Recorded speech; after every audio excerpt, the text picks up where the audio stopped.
The Singapore Strait is one of the busiest waterways in the world. Together with the Strait of Malacca, it is a maritime corridor of over 400 nautical miles in length. An estimated one-third of the world's traded goods pass through these waters annually, a figure which is expected to increase as the region's economies continue to grow. At its narrowest point, there are just 3 nautical miles between the shores of Singapore and Indonesia, while the navigable channel is reduced to less than 2 nautical miles. Safe Passage in the Singapore Strait is a set of 2 videos and an interactive training module. Together, they offer valuable information for experienced bridge teams, even if they have transited the strait before, and useful advice for those visiting for the first time.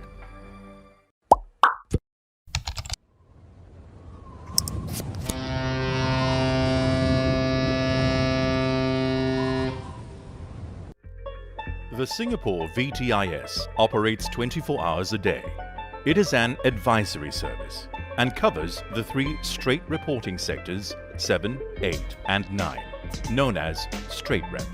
Reporting to it is mandatory when going into a new sector.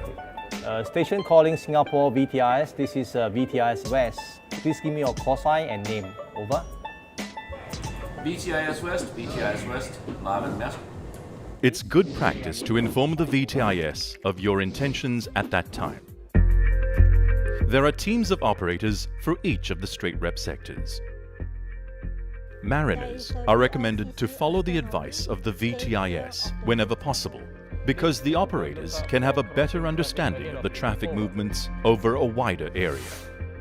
But remember that following navigational advice given to you by the VTIS does not give you the right of way. The bridge team alone is responsible for the safe navigation of the vessel. Going east, you will enter the Singapore section of the TSS at Sector 7.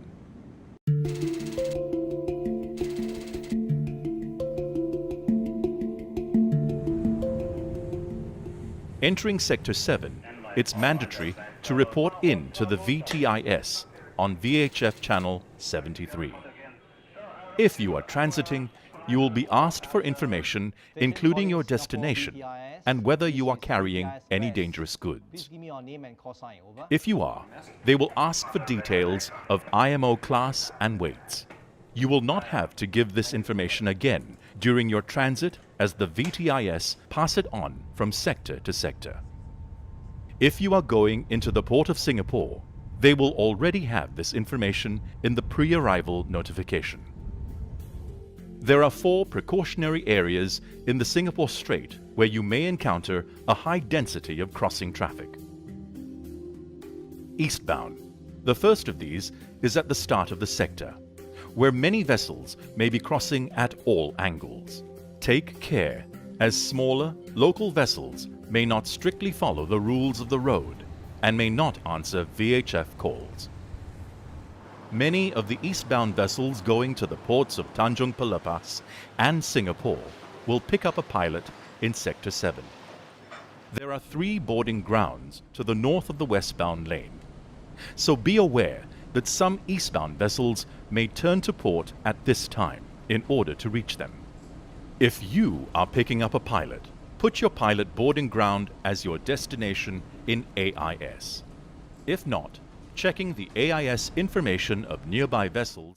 Remember that not all ships are fitted with AIS, and even if they are, it may be switched off, or the information provided may be incomplete or incorrect.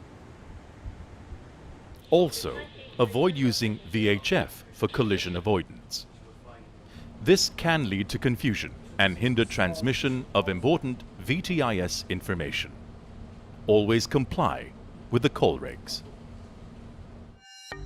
On leaving the precautionary area, check your position to be certain that you are still in the eastbound lane. Throughout the strait, it's essential to keep within the channel limits. To the south of the TSS at this point, there may be some ship-to-ship transfer activity in the anchorage. Be aware that in the dark, ships' navigation lights may be obscured by the working lights from these vessels and from the southern shore. Other vessels may be joining the TSS from the Durian Strait to the south and the Nipa anchorage to the north. Keep a good lookout. High vigilance is recommended, especially during the hours of darkness.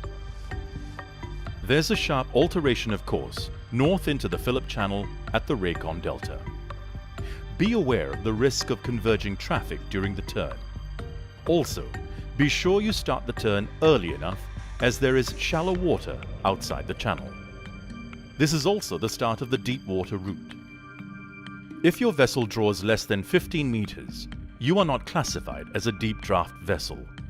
So come to the starboard side of the Phillip Channel early to avoid impeding vessels going into the deep water route.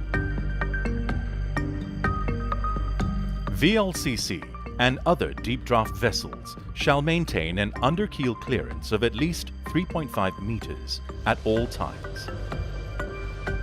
They are advised to navigate at a speed of not more than 12 knots and to avoid overtaking. The channels are narrow and frequent checking of position is recommended.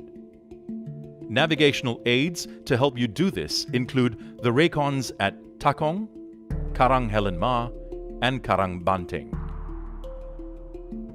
Shallow draft vessels may use the deep water route if there are no deep draft vessels in it.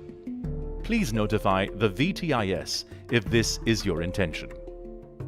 Be aware that vessels may slow down or even stop in the TSS in the eastern part of Sector 7 and also the western part of Sector 8 to take on stores. Never be complacent in the TSS. Keep a proper lookout at all times.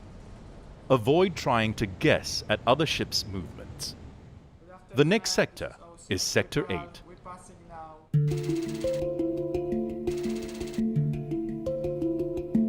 When entering Sector 8, reporting is mandatory to the VTIS on VHF Channel 14. Please give me your name and call sign, over. Approaching from the northern end of the Phillip Channel, there is a course alteration to starboard and a few shallow waters and reefs near the traffic lane, Helen Ma Reef, Buffalo Rock, and Batu Berhenti, where tidal considerations can be important as there is deep water close to shallow water. Check your position regularly to ensure your vessel stays within the traffic lane and pay attention to the VHF to hear what the VTIS is saying. The TSS lane now enters the first of two precautionary areas where crossing traffic can be heavy, especially soon after dawn, when ferries can be seen departing from the ports in Batam to join the TSS westbound lane, heading for Singapore. In the other direction, you can expect frequent fast ferries crossing between the port of Singapore and Indonesia. In addition, there are often fishing boats in the eastbound lane. They usually start fishing in the early hours of the morning. These small boats are not visible to the VTIS's radar nor to your ship's radar. Their movements can be unpredictable. They may not be displaying the correct lights and shapes.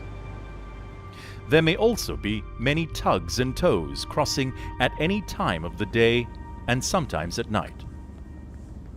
Vessels departing from the ports of Singapore or Indonesia may cross the precautionary areas to join the traffic lanes of the TSS. Also, look out for vessels slowing down and turning to port in order to approach one of the pilot boarding grounds north of the westbound channel. Check the nearby vessel's AIS data for information on their intentions.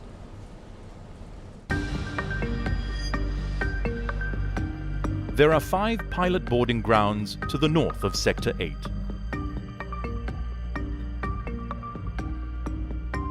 The movement of Singapore pilots is managed from a central control room where everything possible is done to ensure that pilots get to their booked ETA on time. It is a separate organization from the VTIS.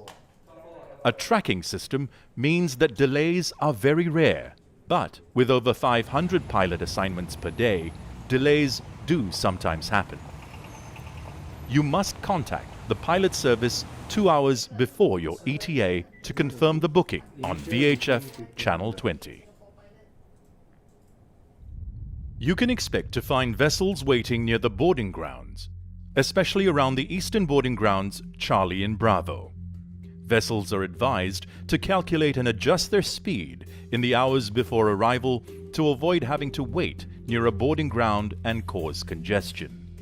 When approaching the boarding grounds, it is strongly recommended that they should do so at a safe speed, following all applicable rules of the road, in particular the separation distance and factors listed in Rule 6, such as the state of visibility, available sea room and traffic density, among others.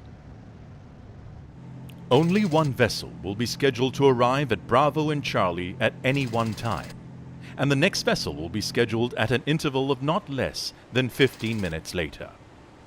Vessels arriving too early may have to wait, maintaining a minimum separation distance of 1 nautical mile from the vessel ahead. Information on vessels proceeding to these boarding grounds will be provided by the VTIS. Crossing the westbound lane to pick up a pilot can present a challenge. Vessels should be positioned early on the north side of the eastbound lane so that they won't have to cross the entire TSS at once. Shipmasters are advised to cross at right angles to the TSS, in compliance with the coal regs and the good practice of seamanship. If they are unsure of any westbound vessel's intentions, the bridge team can ask the VTIS for information. Some of the boarding grounds are close to anchorages, so approach these at a safe speed, keeping a safe distance from the vessels in the anchorage. If you are crossing during the hours of darkness, be sure to display the signal of 3 all-round green lights in a vertical line.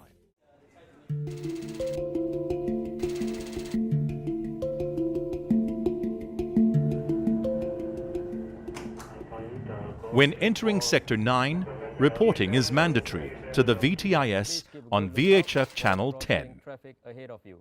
Sector 9 is generally less crowded than Sector 8, as the TSS is wider. However, the large precautionary area that takes up about half of the sector can still be very busy with crossing traffic. At first light, there may be tugs and barges crossing. Fast ferries may cross at any time. You must be aware of them and know where they are. And look out for vessels entering and leaving the East Johor Strait to join the eastbound lane. Near the wheelover point towards the eastern end of Sector 9, the lane narrows slightly. Beware of vessels converging. There can be eddies when the current is running strongly, so it's good practice to avoid the shallow water near the eastbound channel's northern boundary. Passing Horsburgh Light to starboard marks the end of Sector 9 and of the Singapore Strait. Please notify the VTIS. You're leaving Sector 9, switch over to Channel 16, have a good watch, VTIS is out. Together with the Strait of Malacca, it is a maritime corridor of over 400 nautical miles in length. An estimated 1/3 of the world's traded goods pass through these waters annually, a figure which is expected to increase as the region's economies continue to grow. At its narrowest point, there are just 3 nautical miles between the shores of Singapore and Indonesia, while the navigable channel is reduced to less than 2 nautical miles. The traffic separation scheme is described in detail. The westbound channel takes a northerly route, while the eastbound channel follows a southern route, including a separate deep water channel for VLCCs and other deep draft vessels. Where the east and westbound channels converge near Batu Berhenti, there is often considerable cross-traffic, including fast ferries, tugs with tows, and even fishing boats. There are 4 precautionary areas marking the busiest sectors of the strait, where night navigation or sudden tropical storms producing reduced visibility can try the skills of even the most experienced master.